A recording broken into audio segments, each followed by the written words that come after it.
Have you ever met someone who seemingly has no goals in life, no purpose, and they just seem to be somehow lost? Like from the outside, they look like they're just existing.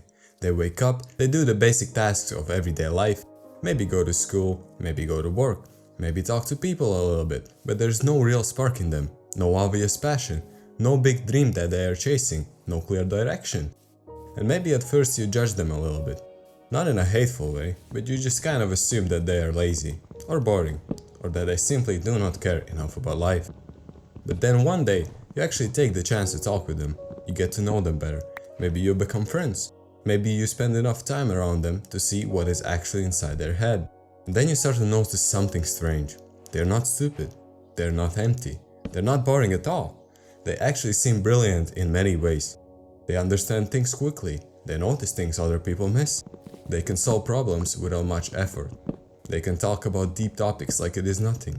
They see through people, systems, ideas, lies, fake motivation, and all of the things that most people just accept without questioning. So then the question becomes, why are they stuck?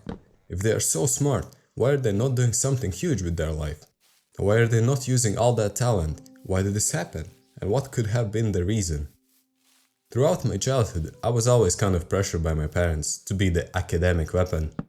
And I do not mean that in a small way. I do not mean, oh, they wanted me to get decent grades. No, it was more like school was not just school. School was a responsibility, a mission. And sometimes it felt like my whole value depended on how well I performed. I would come home from school, and while other kids maybe went outside instantly, or played video games, or just relaxed after a long day, I had to sit down and do different kinds of homework, sometimes for multiple hours. I would have to show my parents the results, report on what tests I had coming in the future, explain what I had studied, what I still had to study, and how I was planning to pass them. And it was not only homework. I had to read books for multiple hours sometimes, just because. Not always because I wanted to, not always because I was interested, but because it was seen as useful. It was seen as discipline. It was seen as something that builds a child into a better person. And only after that, only after all the responsibilities were done, I could finally get some free time to do the things that I actually liked, the things that brought me joy and happiness. Video games, friends, going outside, doing nothing, just being a kid. But even that free time did not always feel completely free, because sometimes, in the back of my mind, I knew that it depended on performance. If I did not get one of the highest grades, I would be punished. Obviously not by violence, we're not living in the last century anymore, but by other means. No video games, no going out with my friends, no enjoying the small beautiful parts of my childhood that maybe sound funny and meaningless to an adult, but actually for a kid, they're everything. And that might sound dramatic, but when you're young, those things are your world. Your friends are your world, your games are your world, your small freedoms are your world, and when they get taken away, it does not feel like small punishment. It feels harsh, it feels brutal, in a quiet way. But school was only the tip of the iceberg. By my parents' ideals, a kid should not only be good in school, the kid should also have hobbies, responsibilities, achievements, discipline, and something to show for every part of life. For example, I competed in multiple different sports and achieved some of the highest results in the country. At the same time, I attended music school, which I actually could not finish because it became almost impossible to merge all of the sports, all of the different activities, all of the school responsibilities, sleep, and basic necessities all together. But I still attended for 5 years. And when I say all of this, I'm not saying it so people feel bad for me. I'm saying it because I think some people are created in this way. Not born like that, not shaped like that. When your whole childhood is built around performance, discipline, pressure, and constantly being pushed, something changes in your mind. The kind of lifestyle makes you grind. It unlocks something in your head. Your brain learns that if you're forced to do something, you can probably achieve it, you can push through, you can figure it out, you can reach a higher level, even if you do not enjoy the process, even if you're tired, even if you would rather be doing something else. And speaking from my experience now, this is in no way diss to my parents, by the way, and I'm actually quite happy that I was put through some of that. Because later in life, it kind of felt like life had been put on easy mode. Later in school, everything felt measly. All the presentations, projects, assignments, group works, essays, all of it could be done at the top level without even trying that hard. I could leave things until the last moment and still somehow make them good. I could stand in front of people and present like I had prepared for the week, when in reality, I had barely looked at it. I would not even study for math tests or other exams, and still easily pass them with very good grades. I literally could not remember when was the last time I had properly studied for a test. And it was not just about school, it became like that in most things I did in life. Hobbies, activities, sports, random skills, conversations, problem solving. Many things could be done carefree, because my brain had already been trained to work under pressure. It had already been trained to find the shortcut, understand the pattern, see the structure, and do what had to be done. The knowledge and problem solving that my brain had was top notch. When you look into it deeper, it is actually not the happy story you think it is. Because when your brain is always working, when every bit of information about all kinds of topics is wired into your head, it clicks something in you. You start to analyze everything. And when I say everything, I mean everything. You analyze school, you analyze people, you analyze parents, you analyze society, you analyze work, you analyze motivation, you analyze why people do what they do, why some rules exist, why people follow traditions that they do not even understand. You analyze why people respect authorities who sometimes do not even make sense. And then you start to see the flaws. You notice how many things are meaningless and not needed. You notice how much of life is just people repeating what someone else told them. You notice how many people are not really thinking, they're just following. They're moving through life on autopilot, doing what they were told is normal. Go to school, get good grades, go to university, get a job, work, buy things, pay bills, retire, and die. And when you're younger and you start seeing these things, it is confusing, because everyone around you acts like this is the only correct path. You question your superiors and authorities, not because you want to be disrespectful, but because you genuinely see that something does not make sense. You see how school is not really made to improve you as a person. It is made to make you become a robot. It teaches you to sit still, listen, memorize, repeat, obey, and not question too much. It rewards the people who can follow the system, not always the people who actually think differently. And then you notice how older generations have been brainwashed in their own ways too. And I do not mean that they're bad people, most of them are not. They're just the products of their time. They were taught certain things and they accepted those things as truth. So when you come to them with new concepts, new ways of thinking, or the idea that maybe the old way is not always the right way, it becomes almost impossible to explain. You try to talk, you try to explain yourself, you try to show them your point of view, but again and again, you're not listened to. You are not understood, or even worse, you are treated like you are arrogant just because you're questioning something. And after many attempts of trying to explain yourself, but not being heard, you slowly realize that you're kind of alone, so you stop trying. You learn that there's no point in arguing with someone if they're not willing to understand.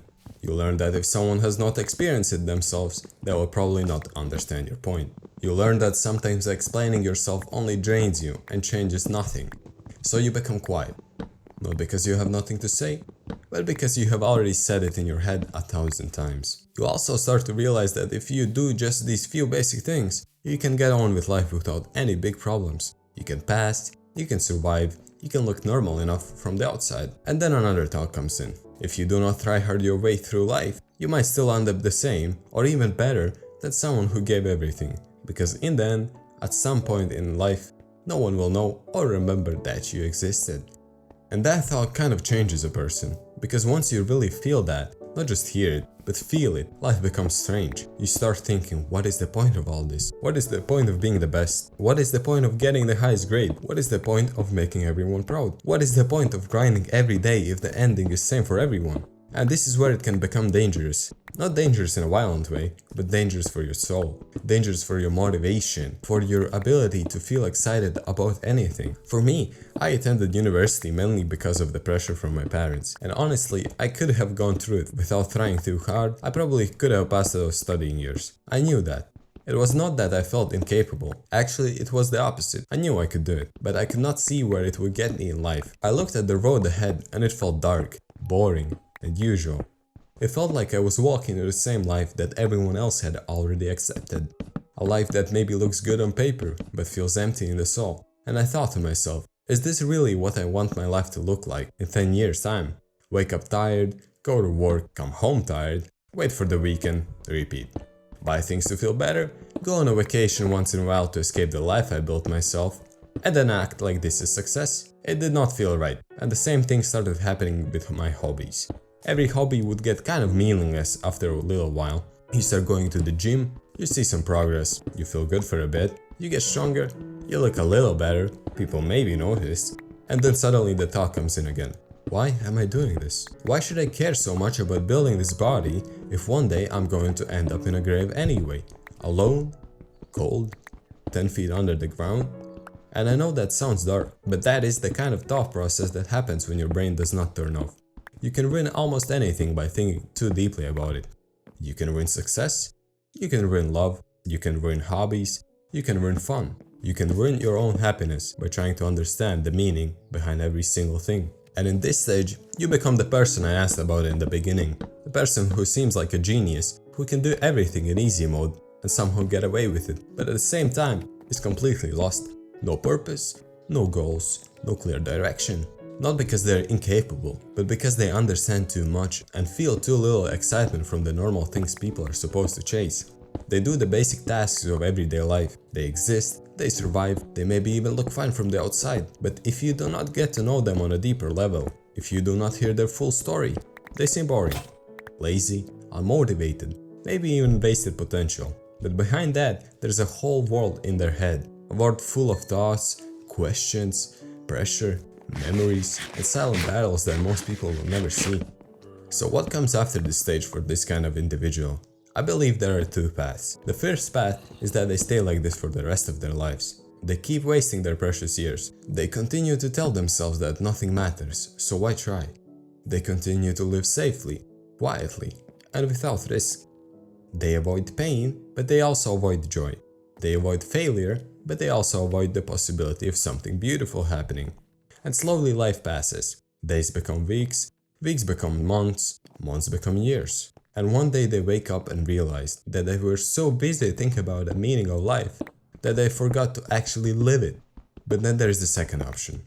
Recognize that yes, you know how the story ends. You know that nothing lasts forever. You know that one day everything you have, everything you build, every person you love, every memory, every achievement, all with will disappear in some way. But instead of letting that destroy you, you can let it free you. Because if you know how the story ends, why not fill the rest of the pages with something breathtaking? Why not fill them with joy? Why not fill them with amazing moments, stupid decisions, beautiful experiences, deep conversations, random trips, love, failure, laughter, and things that you will remember when you are old? Why not do something just because it brings you joy? Not because it is productive, not because it makes money, not because it improves your status, not because it makes sense on paper, but because it makes you feel alive. Why not go do that thing that you always wanted to experience? And who cares if it costs money that you could have invested in stocks? Who cares if someone tells you it is not the smartest financial decision? Of course, do not destroy your life, but also do not forget that money is supposed to help you live, not become the reason you never live. Because in the end, it is not only about the result, it is about the road that you had.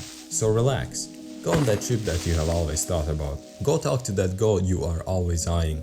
Even if it does not work out, even if you get rejected, even if it hurts for a while, at least you tried. And that matters more than sitting there for years wondering what could have happened. Go buy that overly expensive product that everyone disses, and just because of that you have been holding back. Maybe it is stupid, maybe it is unnecessary, maybe it brings you happiness for a moment, and maybe that is worth something too. Go start that hobby again, not because you need to become best at it, but because you enjoy it. Go to the gym, not because you're trying to defeat death, but because feeling stronger today is still better than feeling weaker today. Create something, travel somewhere, love someone, fail at something, laugh at someone, laugh at something that makes no sense, do things that are not always logical. Because life is not about being the best at every single thing. It is not only about taking the right choices and the safest paths. It is not about winning some invisible competition that nobody even agreed to join. It is about enjoying it. It is about turning your overthinking brain into something that helps you live deeper, not something that keeps you trapped. So if you are that person, the one who feels lost even though deep down you know you're capable of so much more, maybe the answer is not to find the perfect meaning of life. Maybe the answer is to stop waiting for life to make perfect sense before you start living. Because maybe it never will. Maybe life is confusing, unfair, temporary and strange, but it can also be beautiful. Maybe that is enough. So go live your life to the fullest, without any regrets.